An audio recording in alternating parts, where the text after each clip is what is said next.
Hello, my name is Matthew Wilson, and this is our intro to adders, subtractors, and multipliers. And today is going to be another short lesson, just like our C6 was.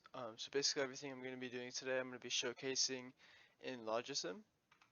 So we will go ahead and get into that now. Okay, so for our first example, we have a adder and subtractor device. And we're mainly able to accomplish this circuit by making use of our adder circuit that we used previously in our C3 assignment. So if you want to learn more about that, you can go ahead and check out that video. But here we have a pretty simple setup circuit, just using a few new components that I'll go over here. But to demonstrate how this math works, as you can see at the bottom, our 0 is our adding function and 1 is our subtract function, which is going to be a minus b. So as you can see here, to the normal eye, subtracting 4 minus 3 minus negative 3 is the same thing as 4 plus 3, which is what gives us our 7. And we can go ahead and kind of enter this, to whatever we wanted to do. So if we wanted to do 6 minus negative 2, gonna go ahead and get that 6 minus the negative 2, which is just gonna make it 6 plus 2 and make it the negative 8. And since these two inputs are in signed decimal, our input ranges are going to range from positive 7 to negative 8, since we're able to make use of that negative 8 through use of a 1 value. And then a few of the new features, or at least just the one new feature that we used, was this bit extender. And the main reason we used this was so that we could connect 1 bit to 4 bits in order to match this B input here into our exclusive OR gate. And this exclusive OR gate kind of acts as a controlled inverter based on this control here. So if we turn this off, it'll always accept this one.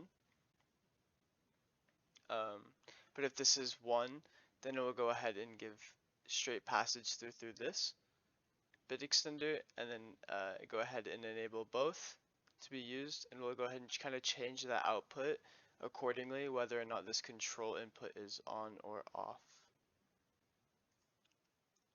And this will take us to our multiplier circuit.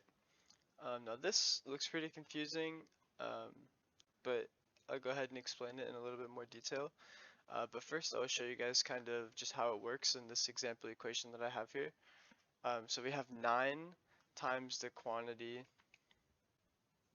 10 here in binary, which is going to give us a final output of 0010, 1101, which this equates to 3 plus the 12 here, or excuse me, 13 here. So we have 2 plus the 13, excuse me, which is 15 or 5a.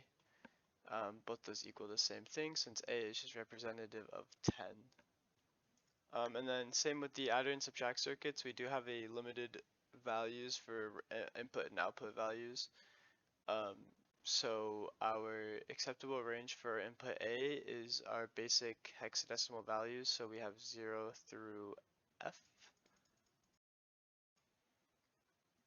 So the way this circuit works is it takes our given inputs, and these adders here adds the values up and up and up until you get to your final result.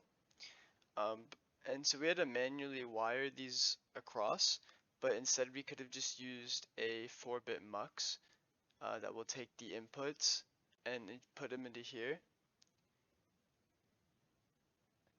And we'll go ahead and shift those bits up for us without having to manually wire them.